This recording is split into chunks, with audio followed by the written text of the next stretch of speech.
Let the chaos reign. Chaos Reign presents Is Entrepreneurship the Keys for Surviving the 21st Century? With guest Joey Allen. Broadcast November the 8th, 2020. Enjoy.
The views expressed on Talk Real Solutions, hosted by Tyrone Thompson at TalkRealSolutions.com, are the views of Tyrone Thompson and do not reflect the views of TalkRealSolutions.com, YouTube, or etc. The content here belongs to Talk Real Solutions and its many contributors. Views and opinions expressed by all contributors belong to them and not TalkRealSolutions.com or Tyrone Thompson, the host, or etc. All data and information provided on the site is for informational purposes only. Talk Real Solutions makes no representations as to accuracy, completeness, correctness, suitability, or validity of any information on this site and will not be liable for any errors, omissions, or delays in this information or any losses, injuries, or damages arising from its display or use. All information is provided on an as-is basis.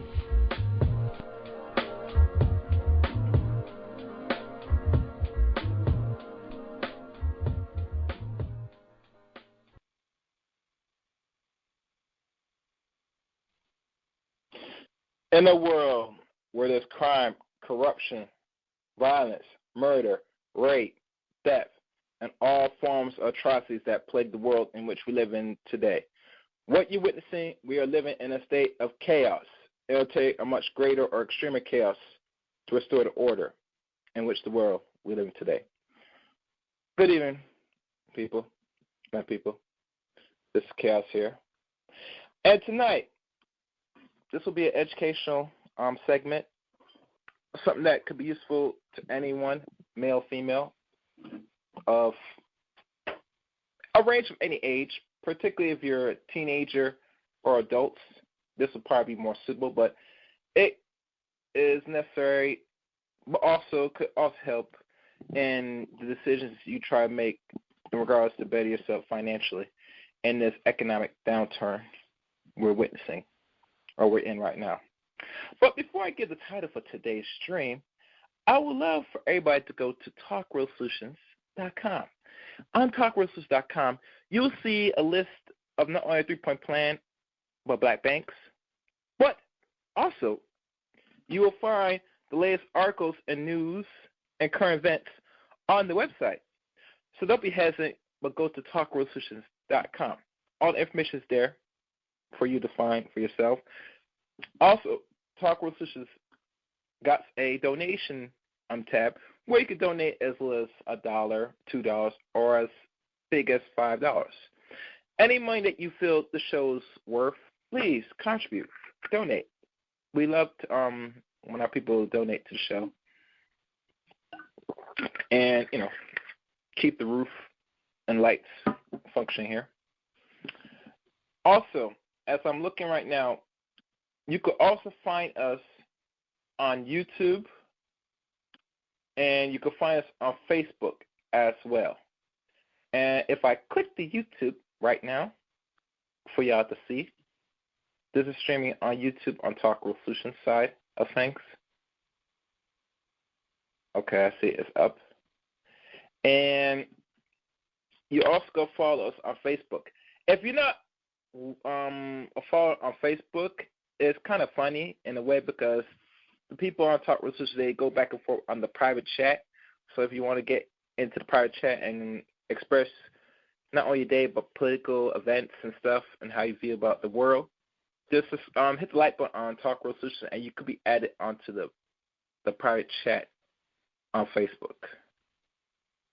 I'm not sure if Tyrone went away. Tyrone, you there? If you're there, say something, bro.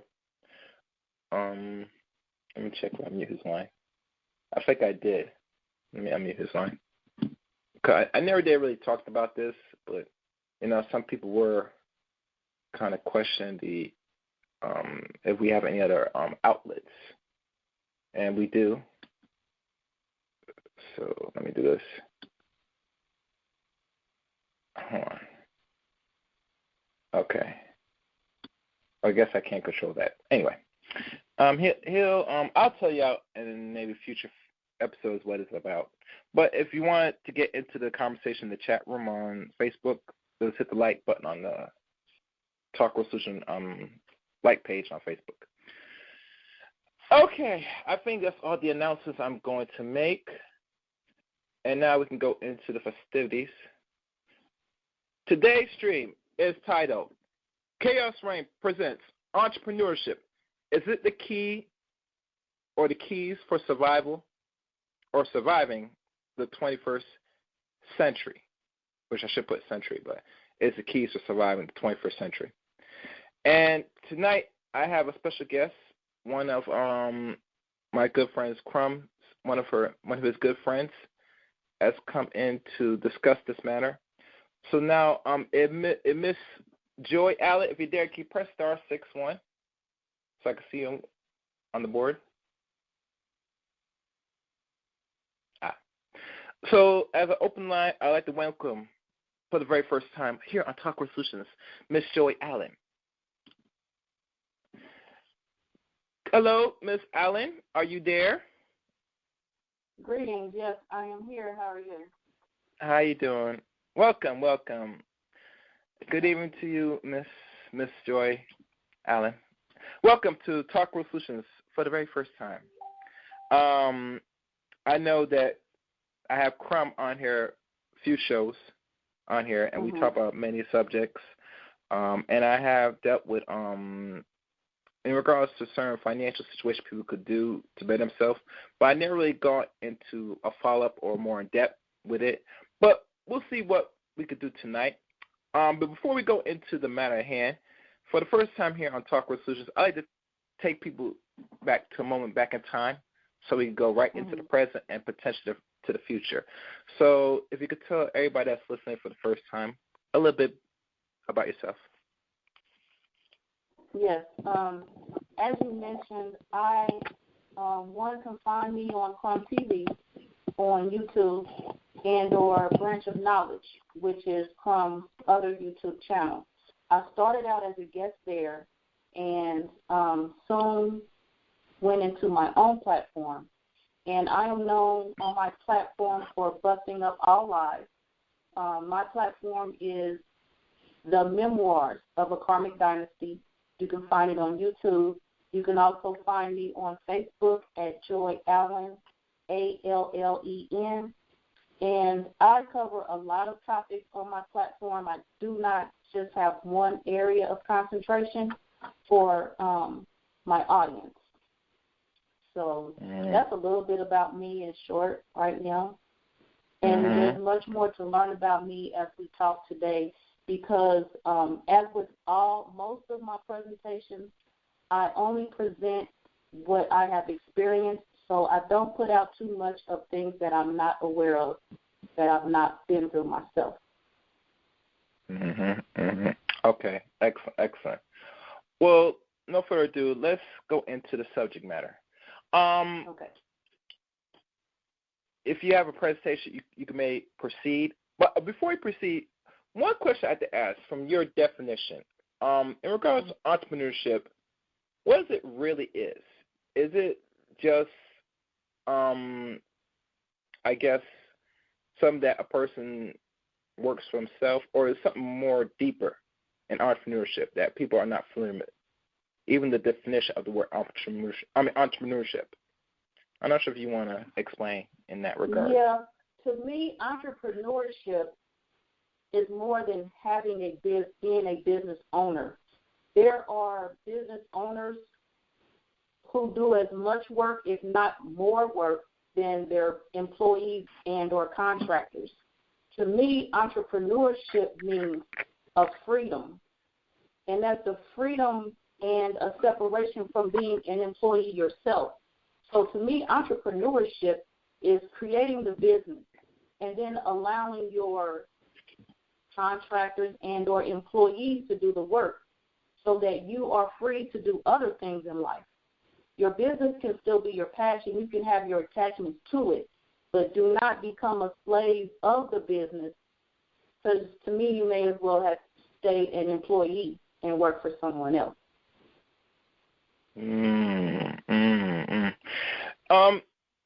Miss Allen, do you feel that a lot of entrepreneurs today, the way how they go about entrepreneurship in their own rights, that can they be, or they're mostly willing a slave to their own creation at times, instead of trying to, build it up to a degree and eventually branch off and take the load off once it reaches to a certain level?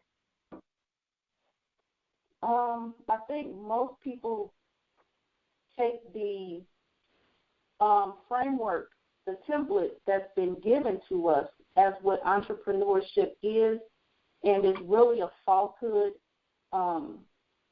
There is the image that being an entrepreneur, a boss, means that you have to put more work into it, and I say it's just the opposite. So the sooner that people are aware of the difference and they know the reality of entrepreneurship, the sooner they will actually be free, so to speak, from the workplace. Okay. Okay, well, those are my two questions. So if you want to go into your presentation, I'm all ears. So that was only my two questions. Okay. So first I'd like to share with your audience that you came into the knowledge of myself from a video I did with Crum called, what is it called? It was economic empowerment. Yeah, I think that was the month of August. I could be right. July 24th. It was called The Negro Nightmare, Economic Empowerment. And we talked about the falsehood, as me and you have spoke about so far, and the false template that we've been provided, and how to break yourself out of that false template. And a lot of that template, I see, is based on the mission of this false template they provided us is to create more stress for the entrepreneur, or for us, and to find ways to get more money from us. And one reason you become an entrepreneur, I would think, is to gain financial freedom, not to make money and give it all right back to the system. That's not what we're supposed to be doing. So one thing I did was on that show, so people will know what they're looking forward to in tonight's presentation, I gave people examples of ways you can go around the basic templates that we've been provided and obtain a lot of your resources for free. Everything you need for your business, you don't have to have it when they say you need it, and you don't have to spend money for it. So one thing we started out with was, for example, the conversation. So many times people talk and they say, I'm going to start a business. And so myself, knowing what I know, I say, okay, well, what's holding you up? And they say, well, I need a brick and mortar. I'm like, oh, you don't need money for that. And then they say, oh, well, those people are not really entrepreneurs. They're just talking. They're talkers, and they look for every reason not to do it. Because every reason that they have they can't do it, I give them a solution.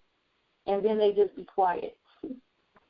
So, for example, one big resource I use for people is the SBA, the Small Business Administration.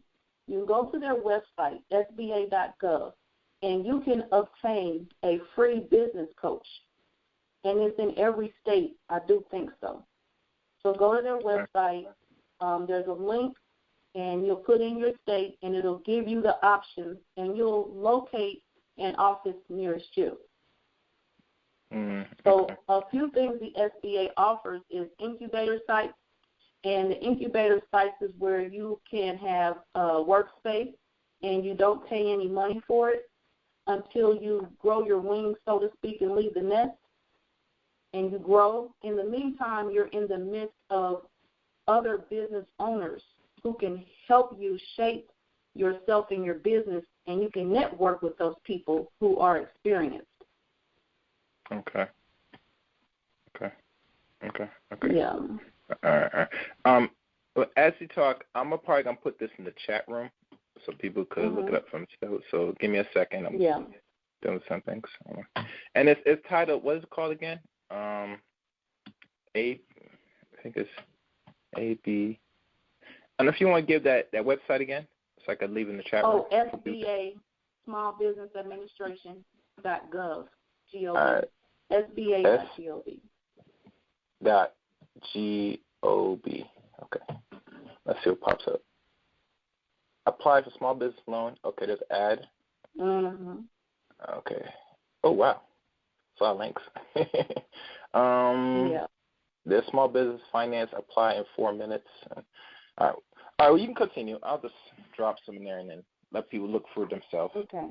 So some things also that the SBA provides is if you need a business plan. They have templates in there to help you do a business plan. And I know some people who pay people to create a business plan for them. You can do it yourself. And, sometimes people have time. They're restricted with time, so they pay people. But at some point with your business, you have to stop paying people because there comes a point where you have to touch it yourself. Exactly. You just have to. Yeah. You can't pay people to do everything for you, like creating your business name and deciding which business structure to use. So whether you would use an LLC or LLP or sole proprietorship, those are things you should determine for yourself. The SBA link also provides loan options to you. And one thing I'll say right quick about the small business coaches, the ones that I've experienced here, I'm in Indianapolis, Indiana. And here the coaches meet you in like at a neighborhood site, like a neighborhood center, somewhere in the public, if we're not able to meet at the central downtown location. And they also have their satellite locations as well. So they're flexible with meeting with people. They're flexible with the time frames. And I also know if one coach, sometimes people don't vibe, they don't mix. So if you're not mixing with someone, you can easily just select a different business coach. So don't let the personalities, any personality conflict keep you from gaining resources with the SBA. You can always change your coach.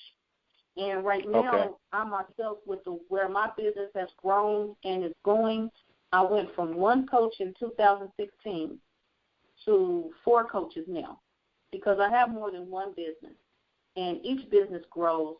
And one thing people should know about their SBA coach, they are subject matter experts.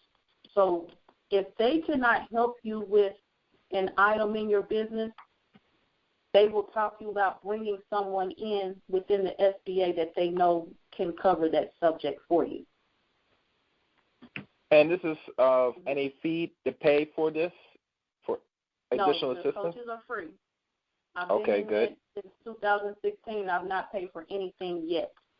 All right, so I hope y'all listen, people. It's very important because one of the few things that a lot of businesses don't get on way because of lack of finance. And the assistance resource here. Go on, sorry. Just interrupt. Yep. So, there are things you can pay for, of course, like a membership with certain perks. And I also know if you get a membership, because you have a business coach first, you get a discounted membership. But I've not bought into the membership. I have enough resources just from the free part of the SBA. Okay. SBA government, okay. Yeah. I'm probably going to drop the PDF because for some reason when I try to drop the link, it's very lengthy, so let me try another source just for people to get a feel. Okay. That's good. All right. That will work. Yeah, that worked. Perfect. All right, we're listening. Oh, and before you continue, the call number for tonight's show is 712-770-4160. The access code is 977-194#. Sorry about that. You continue. For this one.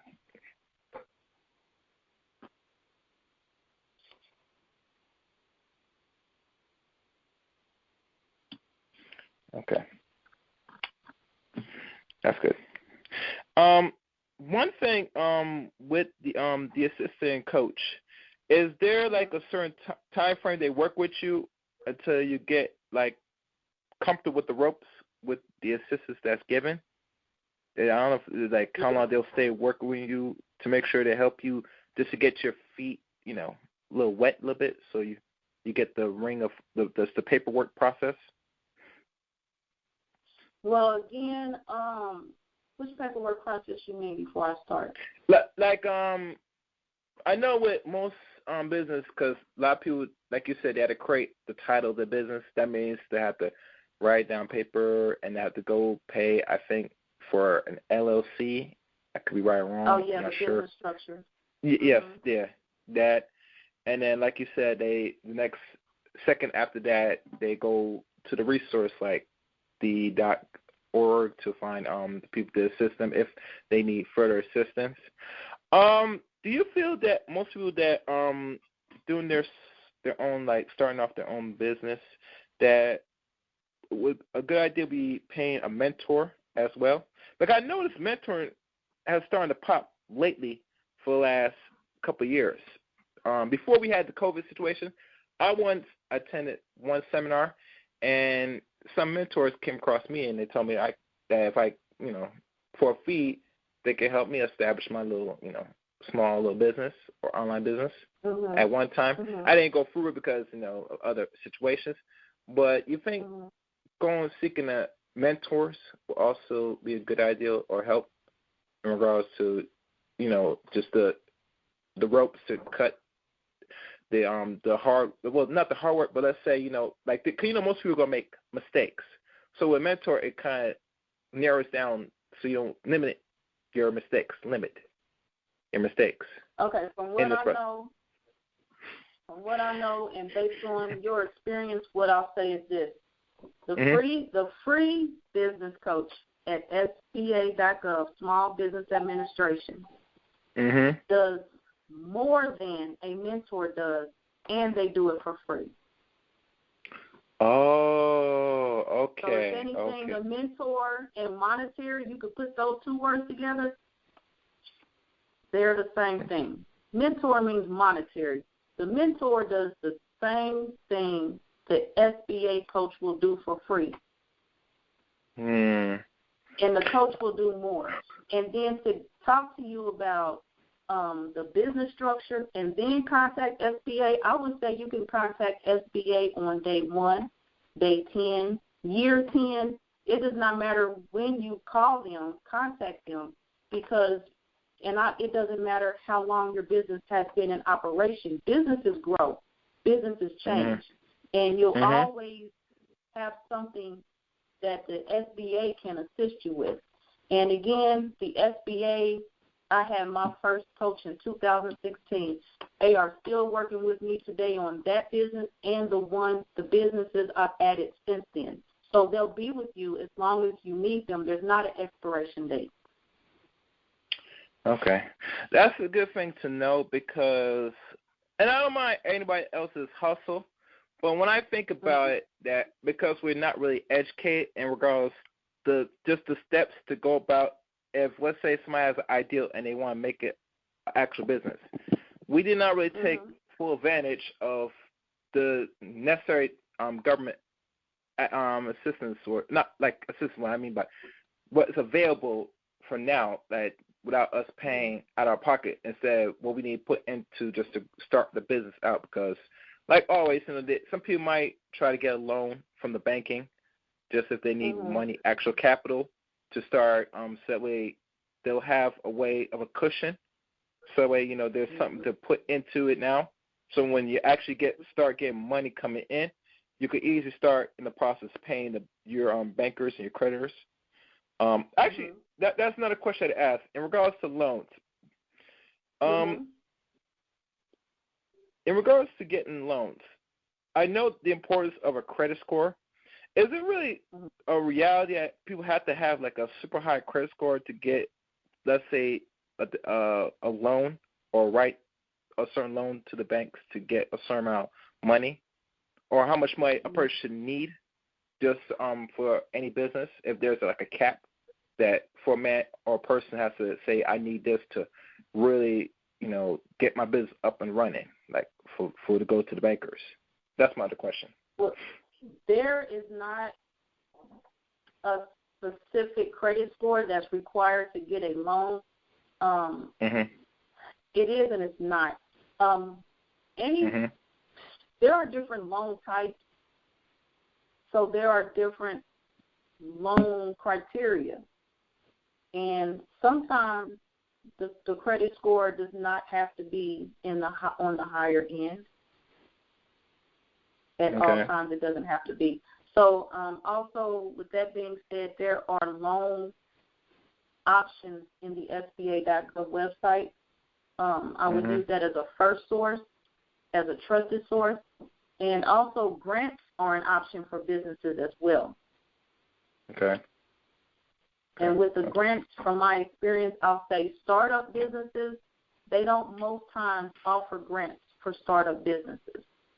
And myself, which I talked about on the show in July, which you've seen with me and Brother Crumb, what I do, because I've never got a business loan, what I will do is go get a job in the area of study that my business is associated with. So for example, I have a tax business I've had since 2009. When I need money for my business, I went to work for this department, the State Department here in Indiana. Okay. And the next time I needed some money for my business, I went and worked at the IRS. So while I'm there working, they're paying me, and I'm also gaining knowledge that goes with my tax business to use to my advantage. And then when I get the money I need, I'll leave the job. So then I don't have to pay anybody back. Okay. I do that instead of getting a loan. Also, back to speaking about the mentors, I have recently put two broadcasts on my YouTube platform, and it is in regards to people charging for items that we can get for free. So, in short, the first story was about this business, and they charge $7,000 for the same thing you can get at SBA.gov for free, and or what I provide on my website, like what I'm providing today, for free. It's guidance. Guidance, okay.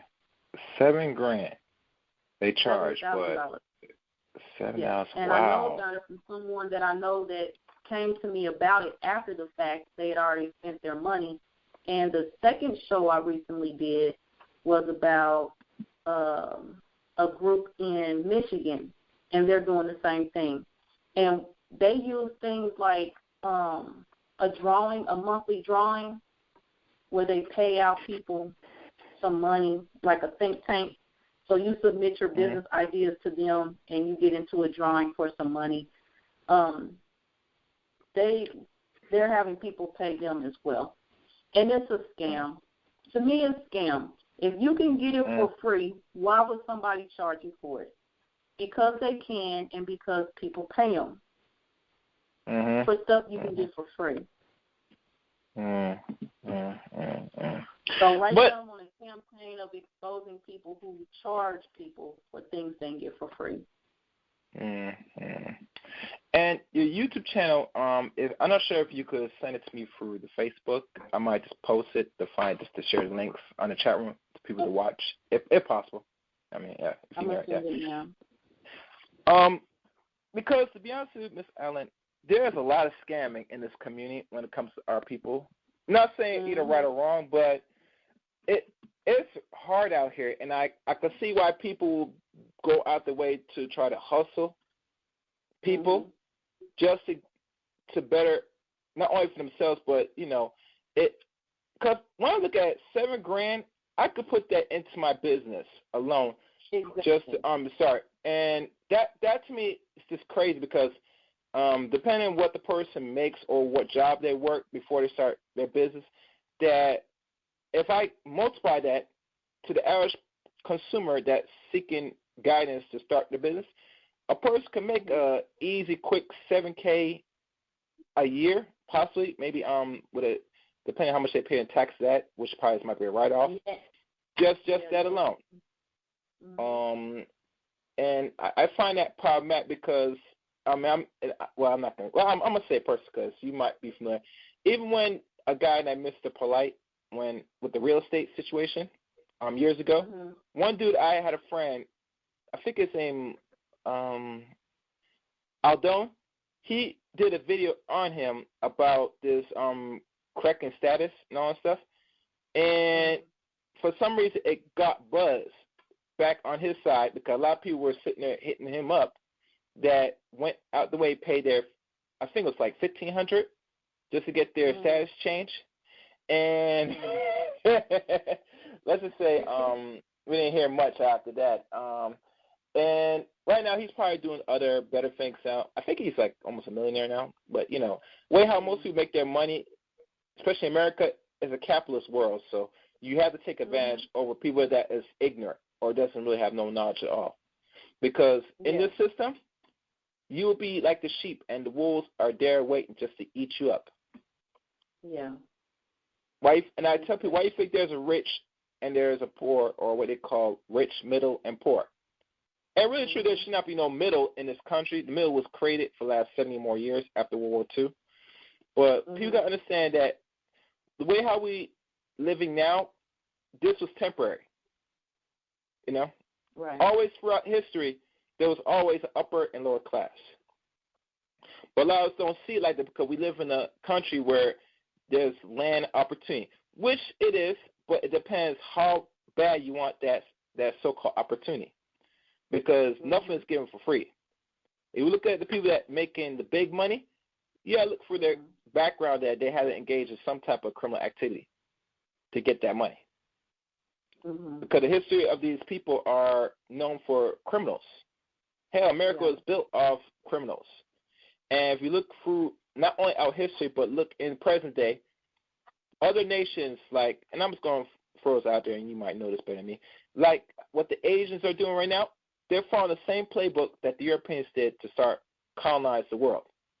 They send their criminal, their low level, their wicked, and all that stuff to do the works for their land, their homeland. Right. And I just came across, and I concluded on this I think this was like last year. But when I think about how big the population in that country, especially Asia, and it makes me want to say, why they spread out so much of their people all across the globe, especially in Africa, to go, do what they do. And I find that the ones that they send are the same bad, wicked ones like they send the bad of Europeans here in America. Because if we take a trip to Europe, you'll see some badness, but not as wicked and bad like up here. Like these people were bred bad, like serious criminals. In Europe, they carry themselves a little differently. How I know that? Because they don't got guns. Now, if you might die in Europe is knives, but never guns, because they know that violence rampant in the mind of untrained people. So, they have more of a controlled situation with their people than up here. But I think we have a call. Let me see who's this. All right, caller, open line. Who's this? Hey, how you doing, Chaos? How you doing? What's good, Greg? You have any questions? What's good? What's up? Hey, I like your topic, man, about these Europeans, man. That most people don't know that we're dealing with like Euro trash here in America and in Australia. I mean, the craftsmen came later from like Holland and Germany, but the beer makers and the carpenters and shit. But the most of the people were here are Euro trash. Like same things happening here, like the underclass. They dumped them to America and Australia. That's what happened, and that's what we're dealing with here. I don't know about this colonization of Africa.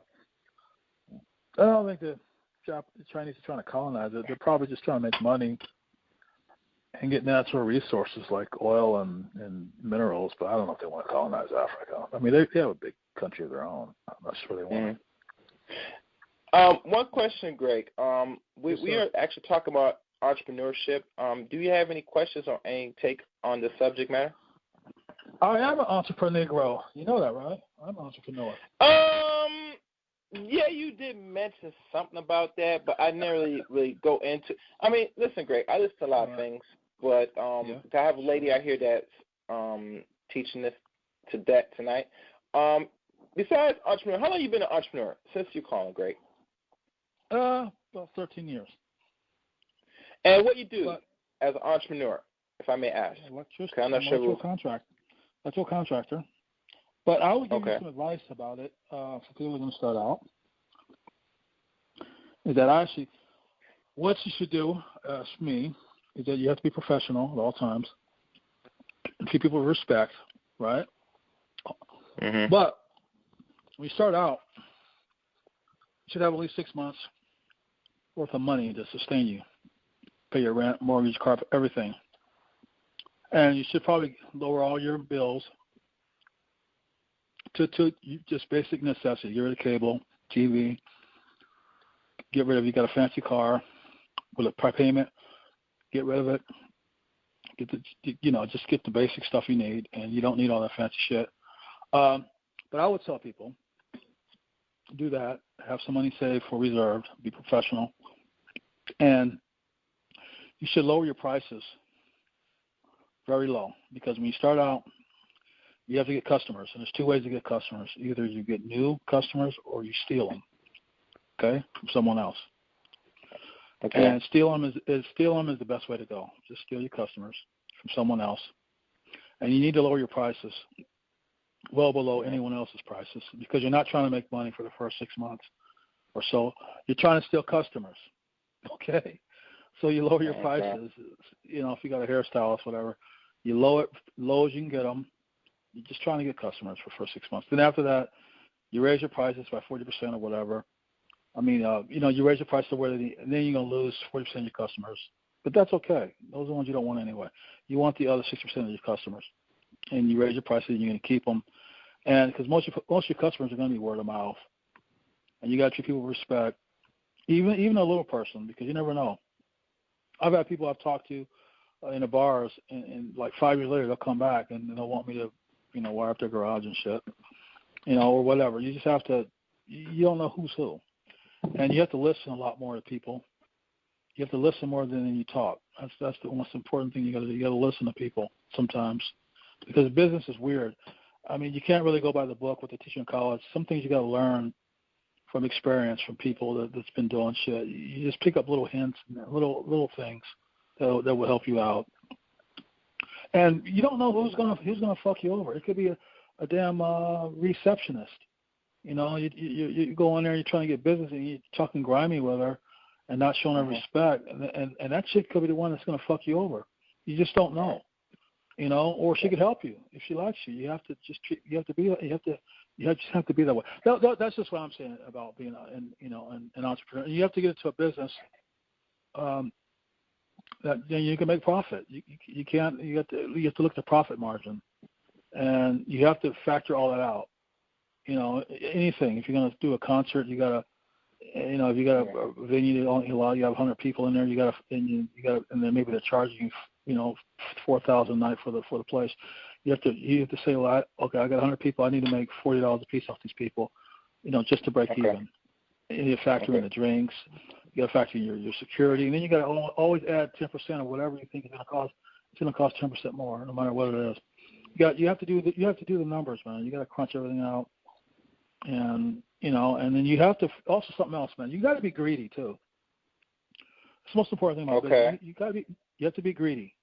Most entrepreneurs I run to aren't greedy. You got to want to go get this money, and you got to be greedy about it. And I think that's the most important thing.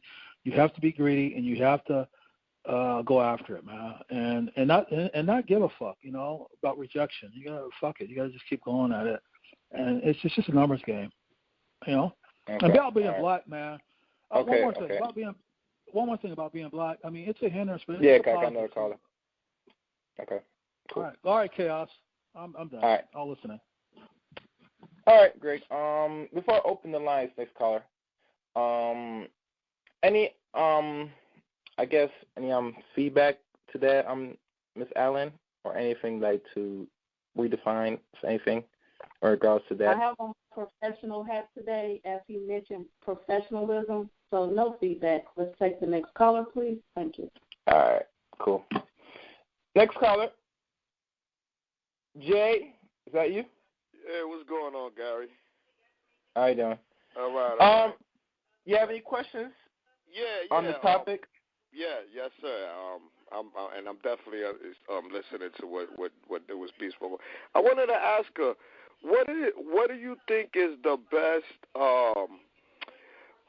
software or app that you could use, whether on your phone or computer, to keep track of your finances, what's going in, what's going out?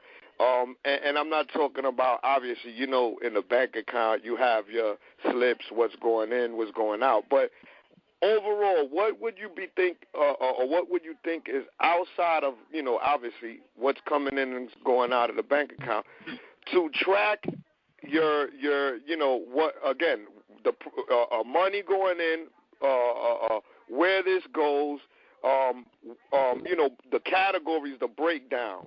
What would you say is the best app for that, or software? Oh, good question, Jay. That's an excellent question. Okay. So I'm going to answer this based on my accounting background. I have an accounting degree, and my work in the accounting field. First, I always go with the free option, and which most times means you got to do a little bit more work. So I would first suggest the Excel software. Takes a little bit more work, but it's free. Next, I would suggest Peachtree. But ultimately, if you do not have time and you want to spend a little bit of money, I would suggest QuickBooks. And QuickBooks, I suggest ultimately because it keeps track of all of your numbers and puts them into your tax return for you. So that's less work you have to do at tax time, and it converts it over to TurboTax, I think. Okay. And so it also saves you money on a tax professional because QuickBooks has done most of the work for you. And I'm a tax professional, so I'm not, of course, going here trying to get people to spend money with me because I wouldn't be suggesting QuickBooks. I always, even for myself, suggest people do it themselves first. And any one of my tax clients will tell you I do my best to educate them as well as prepare their tax return because I'm not always going to be around. And in the event I'm not, I need them to know how to do it themselves. And or if someone else does it, they know what to look out for and what not to accept when it comes to their tax returns and people wanting to charge them extra for things they do not need. Good point. I was just thinking that when you said that, it said it's good even if because sometimes you get at a level where your business, where you're too busy to be dealing with the finances. You get somebody to do that, but at the same time, it's good to know it so you can go over it yourself if you need to, and with that person that you leave in charge, so that you know that they're doing what they're supposed to be doing, and you just keeping track of things. So and also what you said with Excel. I've asked that question to somebody else, and they told me the same thing. So, I mean, it's good to kind of reconfirm that was the first thing that you mentioned, and then Peachtree and QuickBooks. But can you really, maybe I don't want to take too much time, tell me the difference with the Peachtree versus QuickBooks. Well, Peachtree is a level up from Excel. So you get familiar with categorizing your items yourself. If you get into QuickBooks, it gives you the option to learn how to categorize, like put your where to put your receipts, your expenses at in which category. So whether it's advertising or entertainment, and then it's just a middle ground. So it just depends on how much work you're wanting to put in. If you have time and you don't mind all the work, use Excel. If you have a little bit of kind of time, use Peachtree. If you kind of have no time at all and you want to get your tax return done about the same time, use QuickBooks. And I also want to say right quick, as you mentioned, you're educated when it comes to your tax return so that you can see what's going on and you're not just taking your preparer's word for it, because from my background with my time employed at the IRS does not care who prepared your tax return. You are ultimately responsible for that tax return. Right. So that's another reason I educate my clients. The IRS don't care who signed that return. They only care about the primary and or secondary taxpayer on that 1040. Right. And finally, what do you think about them? Do you like the system of the every three? I don't know if it's every 3 months or 6 months now versus a year. What do you think about that? Is it much more easier, or does it make a difference? What do you think about the breakdown when they did that a few years ago, where now you can report every 6 months or 3 months, something to that effect? Is that a better procedure, if you want to say? Who reports what? I'm not sure what you're saying. Well, sales tax. Specific to sales tax. Sorry, sales tax. So, I'll just say in New York City, New York State, you have you're talking about state tax. Right. I'm sorry. So specifically state tax. I don't know if there is the same, rules over there, but you have, it's more open now than what it used to be. I think you used to have to do it every 6 months, but you have, you can do it a year. Every year, something like that. I think that if you had the option to do it every 6 months or annually, I myself would choose to do it every 6 months, based on in the event at your annual mark you're unable to file on time and or pay timely. You, in the 6 month option, you could at least be 6 months ahead, so that's less tax you have to worry about for that 6 month period instead of being concerned about the entire year. Because I know if you wait or you pay timely, there's penalty and interest that will accrue at that point, at some point. So I'd rather pay penalty and interest on 6 months worth of sales tax instead of a whole year. Got you. Well, I thank you for the information and your time and for being on the show. Thanks, Gary. I'm glad I was able to talk to you. Thank you. Thanks. Yeah, thank you, Jay. Again. That's very important, Jay. Thank you for asking those questions.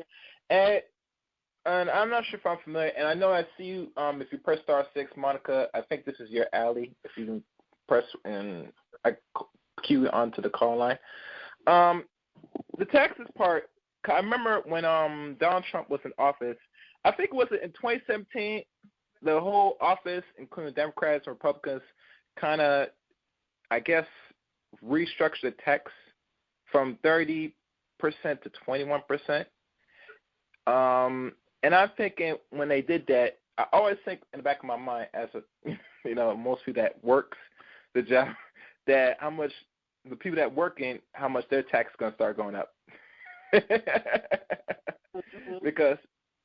because most people that understand that tax cut was for people that are incorporated, that had like a certain threshold in regards to stipulations that who falls under that bracket to get that 21% tax break.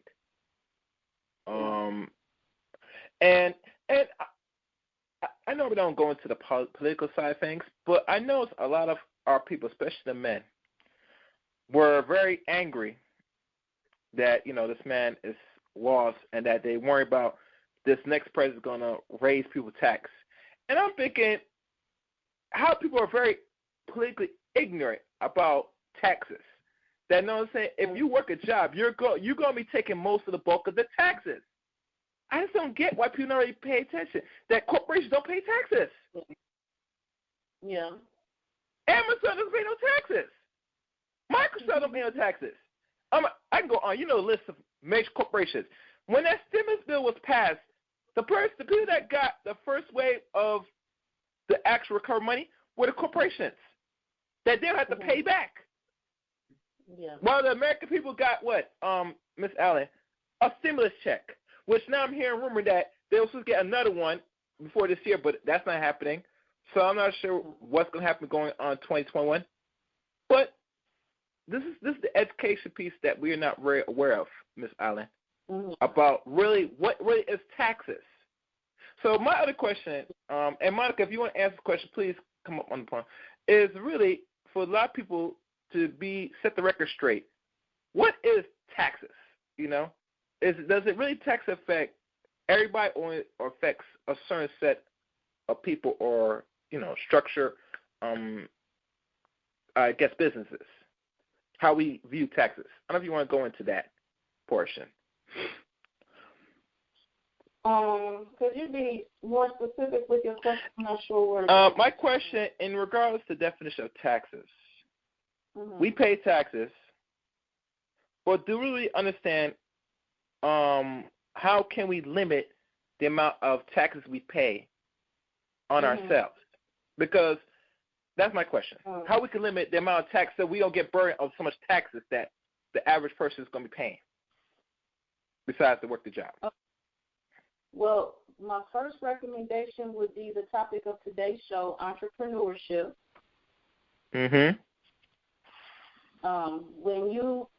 When you're an entrepreneur, your income is not tracked as when you're an employee. When you're an employee, they know how much money you make. They tell you in some parts where your money's going and how much. When you're an entrepreneur, when you look at your bank statements and or your cash flow, only you know how much money you make, and only you know where your expenses are and how much they are. So you have an advantage when you're an entrepreneur when it comes to taxes versus being an employee. Also, for the people who are employed, I would strongly suggest, as I did when I sat at the IRS tax desk on the phone with the taxpayers, adjust your W-4 form whenever necessary. The W-4 form people fill out when they are hired. Go to the HR department, adjust your W-4 form when necessary.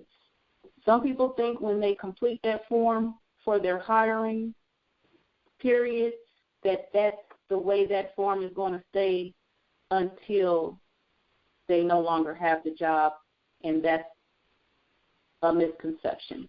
And to back up what I'm saying, the IRS.gov website has a W-4 calculator on their website to help you know when to adjust your W-4 form and how much and how it will affect your tax situation.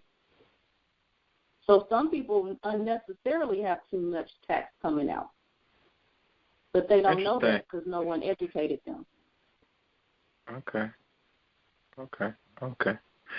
I remember, the bread never will. I'm not going to it, but I've noticed, like most people, when we get hired and we fill out their necessary paperwork, I've been hearing about that form, but I did not know that you can go right now, and just for people that if they want to, and people got to be educated a little more, that they could change the form of how much taxes come out your check. That means you're still responsible for the tax, but there's a way how it could be, you can control how much they take out and what you have to pay for the government. Am I right? Right. Okay. And or, they can pay their tax quarterly if that's an option, so they don't have to have it come out every paycheck. They can just on their own pay it quarterly if that's a convenience for them. Yeah. Okay. I get you. So people could actually be getting more money in their paychecks than what they're getting. And they're not going to teach you that in school, not in K-12. Yeah. Okay. Yeah, you're right. They're not going to. All right, Monica, you there? Monica Lamb? Hey, what's up, Cass? What's up? How you doing? This is back your alley. Welcome to the stream. I'm Joy Allen. This is Monica Lamb. This is also my good friend. She also deals with small business and etc. This is her alleyway. Y'all can introduce yourself. Yes. Peace, sis. How you doing? Yeah. I'm well. Greetings. How are you? Oh, phenomenal. Mm-hmm. Good work. Everything you said is definitely on point. I know Gary brought, Cash, you brought out the fact of the taxes and the increases. If I would like her just to share with the audience in reference to, because a lot of people are tossing around these taxes and and the effects of it in reference to them removing their personal exemptions, the difference between them remove you having that personal exemption as an option and giving you more leverage versus you not having that, and how it affected the tax returns. Did I make? Yeah. You know what I'm talking about, Ms. Joy? Yes. You talking about the 2018 tax year? Right, when they made that big change. Yeah. And they so reduced the lines on the tax return and create the schedules instead. Right. Mm-hmm. And how doing that. So some people who were familiar with adjusting the W-4s and owning a home-based businesses and taking advantage of having those person exemptions, found themselves in 18 and 19 owing money because that option, they end up, you know where I'm going with that? Right. They end up owing money because of the changes, and they no longer had that extra exemption to support that bracket. And so it instead of it helping, you got the money, you got a couple dollars extra in your paycheck, but at the end of the year you end up owing money or almost breaking even or not trying to figure that out. So, I was trying to explain to some people like, hey, every year your itemization goes up.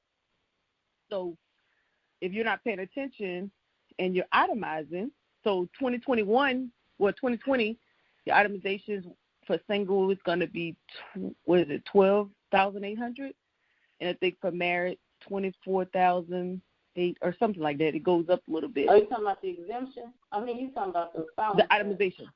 Right. Yeah. So if you're itemizing, you're trying to reach a particular mark, and if you're not paying attention, and so I love the fact that you say you educate your tax customers, because sometimes people get stuck in information, and they don't realize this stuff changes every year, and so it puts them in a liability situation the following year. Right. And did you speak on already? Because I'm not sure. Did you speak on already how some with getting the unemployment, about some people not being able to, did not elect to have those taxes withdrawn, and those who did, how they're going to have a nice little liability at the end of the year? I actually did not speak on that today, but I do have a presentation, a broadcast that I did with From TV, and it's called FEMA. What is it called? It's called FEMA and Unemployment. It's on my platform. The Memoirs of the Carmen Dynasty. Yeah, I did actually do one on that to give people a heads up. I'm telling people this coming tax year is going to be something different. Yeah, it's called FEMA Unemployment Benefits and Refunds. And it's on my platform on YouTube. Yeah, right. I hope I cast on that. You see, they call it FEMA Unemployment. Ain't that something? Go on. I'm listening. Right. FEMA and Unemployment. Yeah, I'm gonna send it to you. Okay. And and opting to take the deferred tax, just to get that extra couple bucks that's gonna be relevant at that tax filing time as well. It's a lot. I've looked at some of the edit forms that they're gonna be put. I was like, oh my goodness, people gonna go crazy. Yeah. Oh, I wanted to co-sign on what you said. I think JYNC asked about accountability and the different apps. Definitely, you were right. The QuickBooks Self-Employed, if you're following on TurboTax, the QuickBooks Self-Employed, you actually will get that free, and it does upload all of the information if you're keeping it throughout the year. And the beauty of that one, I favor that one over a lot of the other ones, especially for those who are like sole proprietors, independent contractors, or self-employed, because it tracks your mileage and gives you the addresses, and you can get all that stuff in real time. It saves you so much time and energy. It does. Yep. So, Go ahead, Chaos. I don't want I could go on and on about this kind of stuff. No. This is an education piece tonight because if you notice, Monica, the purpose of the stream is because a lot of people, when we talk about other ways of getting not bread but streams of income, that this is going to be, regardless how our people want to ignore it or not, they're going to have to go back to basics. And we might have to start doing our little entrepreneur more seriously in this Western climate, how things are structured right now. And I saw the link of the unemployment, female unemployment, and it goes back to my mind that they have these prisons set up for a lot of people that owe money or whatever situation. They used to call it debtor's prison. And usually when I hear about a debtor's prison, the thing that came to my mind is that same FEMA camps that they be talking about. And a lot of people think is what they view that what it is something totally different. Those are going to possibly be placed for people that owe too much of some things, that you go and mind you, with all these student loans, because you're aware, Ms. Allen, that there's a lot of debt with the student loan debts that a lot of people are not, I guess, paying their debts. The country is already past 22 or past the 20-something $1 trillion debt, and the student loan is up there now. If I double check what's the debt now in the student loan, I think it's now approaching $2 trillion now. That the government has to find ways to get that money back. And people not even making either attempt or not even paying on the bills on that, they're just going to start locking up people. But a lot of people feel that they're not going to do that. Possibly. Go ahead. Somebody about to say something? Well, it was me. I was going to say I would encourage that if definitely look into some of those forgiveness programs. One in particularly, a lot of people fall under is those school closures. If you go through that, if you Google student loan school closure list, you should be able to bring up the Excel sheet and look to see if your school is on that list and take proper precaution. Because if a lot of those schools have closed, or a lot of people who participate in non-traditional schools have closed, and that was one of the things that the Department of Secretary DeVos was holding up, but the Supreme Court withheld that she couldn't do that. And so there's a lot of people that could possibly get student loans forgiven. They just don't know. I did not know that, Mo. Some of the rules, based on some of the if your school closed. That came out after that big deal with ITT, and they lost that ruling. And that was one of the things that came out under the Obama administration. They put, I think it's about 12 different categories, but everybody's situation is different, and everybody have a different. So my loans got forgiven because they gave the permanent and total VA.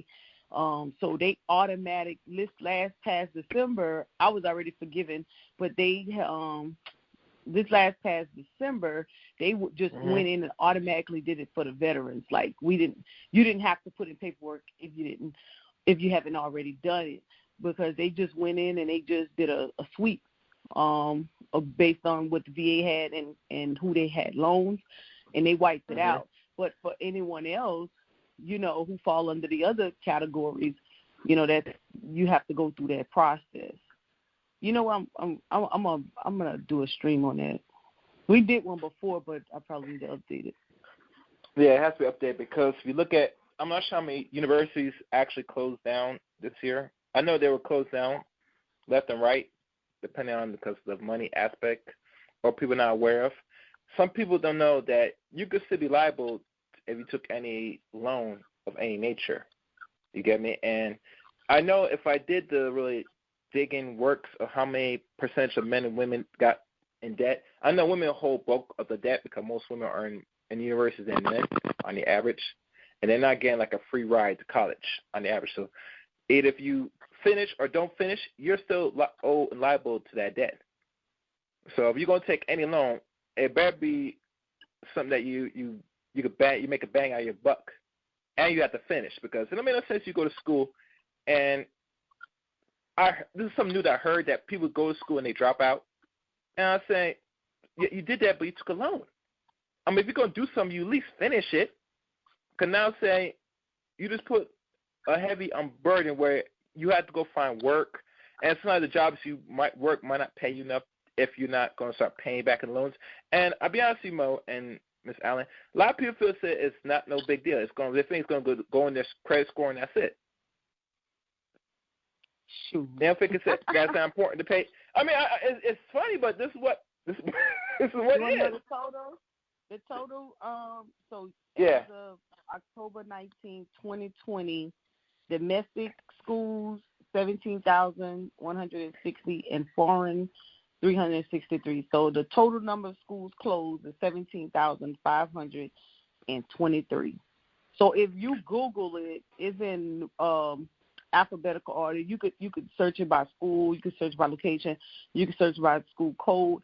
They have all of the schools, and you would be surprised who's on that list. If you've been to those remote schools, remote colleges, and things of that nature, yeah, you'll be surprised. I would encourage y'all to go out there and look and put the paperwork in. Well, like I said, if you're not paying up your loans, the only thing that's going to kill you is the interest rate with those loans. And sometimes depend on the interest rate. Cause I think interest rate is still zero, Miss Allen. I'm not sure if y'all can correct me. Is it still zero interest rates? Like on certain things? I could look it up on the Treasury website, but I think it's like 0.74 or something like that. Because I'll put the link in the chat. All right, I'll okay. Yeah, because interest rates were around zero for the last 12 years. You know, so since the first crisis with the was the housing crisis of 2018? No, it had gone up. It went back up. It was like 1 point. Yeah, but it dropped. The pandemic caused it to, it'd be even worse. So it went up briefly before the pandemic, and it dropped back down to zero interest rate. Yeah. Let me get the link. It's on the Treasury website. Hold on. I'll post it. All right. While you post it, for people that want to call in and have any questions, the call number for tonight's show is 712-770-4160. The access code is 977-194#. I repeat, 712-770-4160. Access code 977-194#. Tonight's subject is Chaos Reign Presents Entrepreneurship. Is it the keys for surviving the 21st century? By Miss Joy Allen. Joy, throughout your journey as an entrepreneurship. Matter of fact, before I say journey, did you always, since for your own upbringings and your development, you always see yourself as an entrepreneur, as a woman, back in the days? No. I actually always saw myself retiring from somewhere. Oh. So what made you vacation time and all that good stuff. What made you decide to be an entrepreneur, if I may ask? Well, for one, primarily because I have what some would call issue with authority figures. So okay. I see a lot of things that I'm like, y'all could be doing that another way. So sometimes, I'll venture off my way and do it the more convenient way for the client, the customer, and my manager and my boss might not like that. So, things like that. Or they move too slow, and I figure the customer could have gotten the product, gotten the service, and went on about their life. They just like dragging things along. They're not, it's like slow. It bothered me. So anyway, a good example of how I got started. I was working at H&R Block, and back at that time, people came into the office. They still might, but checks were big then. The the cards wasn't out yet. And so people have to come to the office and sign for their check and take their check and go further, cash it somewhere, deposit it. So in a small time period in this 1 year, I had a few clients that for some reason couldn't make it to get their check when the check came. They had to wait a few days. And this one lady, she was an older lady, and she took care of her grandchildren, and she had foster children. She was hospitalized. So I'm like, she could use this money to feed these kids while she's in the hospital and pay the caretaker while she is there at the hospital. So I asked my manager if I could take her paperwork out of the office, which was a big no-no, and he said yes. So I took her paperwork so she could sign it. I also took her check, which was a no-no, and my manager said I could though, and she signed for her check. Now, by the time I got to her, she was being released from the hospital. So I not only took her paperwork and her check, I also gave her a ride home. On her way home, of course, she needed to stop by the bank and deposit her money. She also had to go to the grocery store and get items for the children. So I ran all those errands, helped her run those errands, and get her day along quicker versus going all the way home, waiting for a ride, getting a cab, all that stuff, madness to me. So I decided to open my own tax business and provide mobile services. So what I do is I go to where the people are at because everyone can't make it to the office at all times. And so that's what my first business is about and how I got started. Okay. What are some of the biggest challenges that you have still? I mean, with all the successes, even Monica, what are the challenges that you see that are really a problem right now that obviously is not of your doing that needs to be corrected?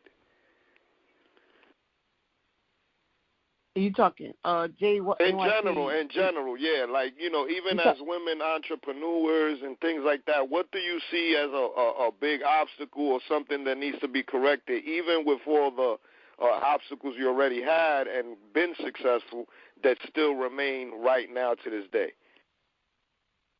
Well, for me, it's been oversight. I've saw what oversight can do in reference. We're into government and contracting, so I've saw what oversight can do to getting the opportunities out. What I mean by that is having access to the solicitation and contract or the on-site visits, that information being public or it being put out private and not having access to it, and it going from being available multiple times in an email to not getting it at all to going out and search and try to position yourself to get it. And so that's been the only obstacles I've had because of the fact that I understand the certifications and I understand how to maneuver in that contract world because I was an auditor. But the only thing that has stifled us is the state or the federal agencies not providing that proper oversight. And so hopefully that comes back into play. And if it does, then the sky's the limit on my end. Okay. Is that question also directed to Ms. Allen as well, Jay? Yeah, and I would even go further with her and say, or specifically in the tax world. You have been, in the tax world. What do they need to correct that you see that makes it difficult and the hurdles even for you doing taxes for other people? All right, I think that's you, Ms. Allen. I think that question's to you. What does who need to change? Is there anything that needs to be fixed, at least in the tax world, corrected on any procedures, on things? What do you see that's still a challenge when you're doing taxes for other people or, in general, where, what errors need to be fixed in that world? What I would say, the only thing in the tax world, as far as people filing taxes, I would say that needs to be corrected is their lack of knowledge. People need to be educated. Yeah. And that takes care of just about everything that they face. Yeah. And I would, and I'd add to when she mentioned education is be more familiar and organized with what you are entitled to and what you can, help with. Because a lot of times it's organization. I think you said it earlier, JYC, is having the opportunity and the time to get it done. And I think sometimes business owners, they won't even hire someone to help with that because they don't see administrative work as being work. So, like I did with a few clients right now, and they, they're in a contract where they're making millions, but they won't hire 2 people in the office. They'll hire one, and they expect that person to be the HR and the finance person. And you're looking at them like, is you serious? But they don't. A lot of business owners don't consider the administrative side as important as the hands-on. And if they can correct keeping their because they're cheap, that's why they're cheap. That's why. Right. If they could correct, keep staying organized, man, it would definitely help because they will find out when you organize your financial records and you go to a tax preparer. For one, it cuts down your tax liability, but 2, you will probably find out that you got more benefits in your business than you do because it's taboo. People think that I don't understand it, but people think doing business is like taboo. Oh, I can't say this, I can't say that, I can't do this, I can't do that. But I think she mentioned something earlier that was very important. Only you know the business you do. So when you categorize, if you understand how to categorize business properly, in my opinion, you could be far more powerful in executing tactics or your business, period. And Chaos, to answer your questions, why to get in entrepreneurship, that's why I got into entrepreneurship, because someone educated me on the power of having a home-based business or the power of having a business and seeing your money in more places than just your personal account, and how when you put your money in assets, how it's not taxable, how you can maneuver through the system and how corporate or anybody else. So when you talk about Amazon or big businesses, they hire, if you go into low and moderate income areas and you could get those tax credits too. But if you don't know you can, then you won't. So plenty of our businesses are hiring our people that can take advantage of the tax credit just for hiring a certain demographic, but we don't know. So she hit it on the head. Education. Mm-hmm. Now it's boring. It's boring. Yeah, but boring is sometimes what you need. I mean, if you're trying to get to that, forget it like this. Somebody said talk about getting to that bag. Forget about the bag. Get into the Brinks truck to get in that bank money. You're going to have to sacrifice. Everything ain't going to be fun. There's going to be a lot of work involved. And sometimes, you won't see the fruits of your labor till later. But, that hard work, like you said, I mean, if you do the right thing, it'll lead somewhere at some point. Yeah. Well, my thing is this. When we talk about work, that's where the rubber meets the road with a lot of people, because the only time they have to work is when there's something that's going to be given to them right now. Self-gratification, they call it. And if it's not that, they're not going to put not even the sweat for that, not only for themselves, but just the educated part, so that it will bring in some more money if you just be a little bit knowledgeable on certain principles, certain terminologies, and maybe some of the word itself, text word and all that stuff. But like I said, the society really makes people dependent, lazy, and dumb.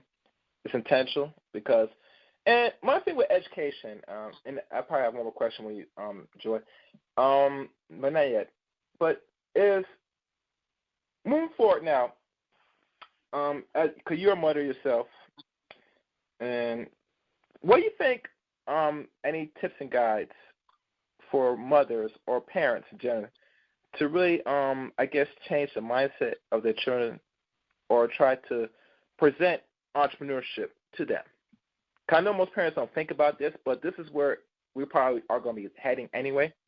What guides and tips you could do, that a parent could do now to try to, present this so their child, depending on wherever they're trying to learn or where they're trying to be, grow up or anything, to get the best optional thing, so they don't have to really, if they're not really think of employment, they could probably work for themselves, or what tips you can give to them to really bring that sense of enticement to other children boys and girls on entrepreneurship?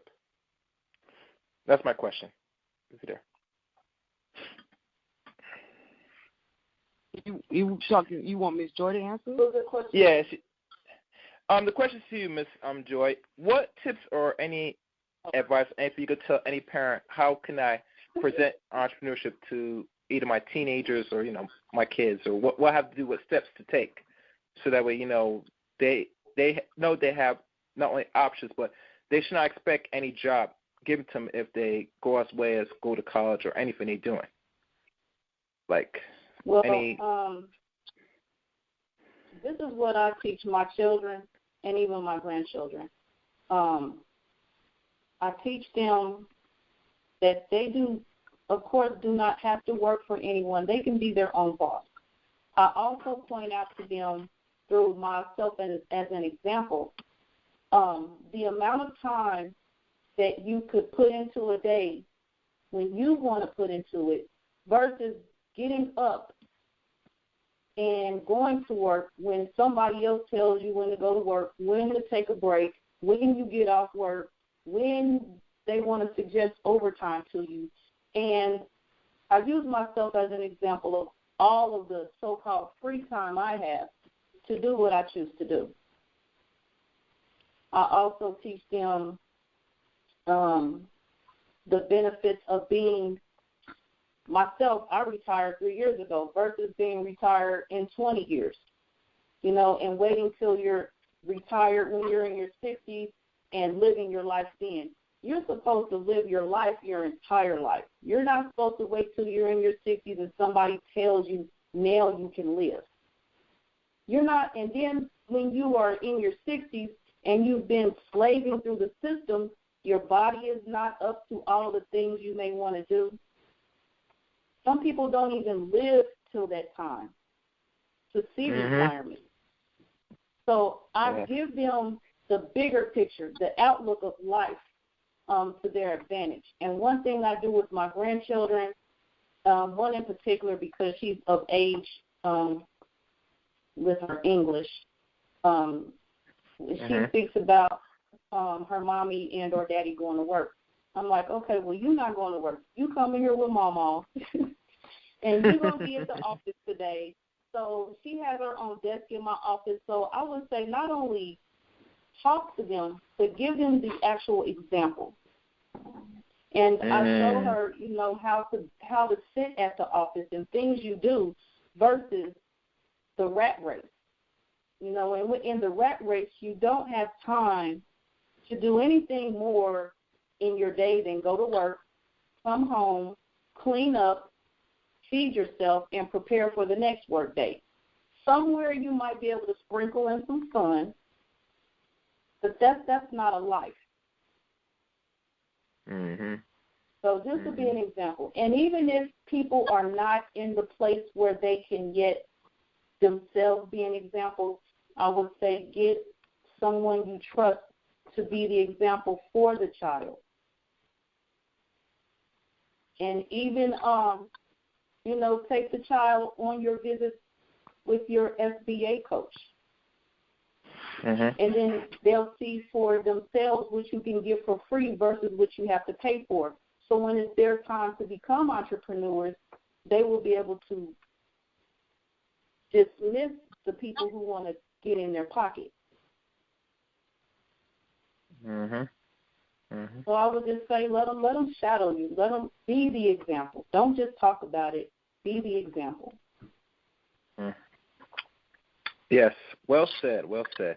I think that's the best advice by far has anybody gave to me or anybody that will re-listen to this. Because I feel for most young people that become entrepreneurs is really what they see, what their parents have done, And there has to be an example at the end of the day. And I think there's not enough set examples. That's why when we look at our communities now, that we have so many talents, but why most of us don't gear towards, because we've been so conditioned to work for somebody else for centuries after centuries. Well, for the last maybe 60 years, maybe a little longer on the average. When we were segregated, we had to do this by ourselves, create our own business and stuff. And slowly but surely, I see a new wave of entrepreneurs, some that's going to be technically advanced, even going back to grassroots. I think the future is going to be good for Black people, you know. As much time people say it's doom and gloom, but I see positive things in the near future. Wait, hold on. Something happened. Hello? Hello? I'll be in line. Hello? Yes, What I'm back. happened? Apologies. Oh, I'm sorry. Well, I was saying, yeah, that's the best advice I've heard that could be very useful for all parents that will listen to this. And like I said, we have to be examples. That's how our children really learn. They emulate everything we do. So we're not pushing examples, then they're not going to do it. I don't care how much we say or we tell them to do certain things, they're just not going to do it because you have to be that example. So that's one thing I will take very much to heart, and I hope people will take it to heart too, if we want our children to do something different than us, because it's hard being a slave, people. And I tell you, I said, don't you want to just get tired? You don't want to be a slave more for these people? You know, it's like Amos would have said best. If it has come to a point where he has to feed his children or yours when times are very dear, he was going to feed his children by default. And our people just don't know. But those days are very soon coming. So I tell people just prepare. That's all. All right, Ms. Joy Allen, I think I have no other questions. Anybody else have any questions? Any further questions, Monica, for my guest? Oh, no. Good job, sis.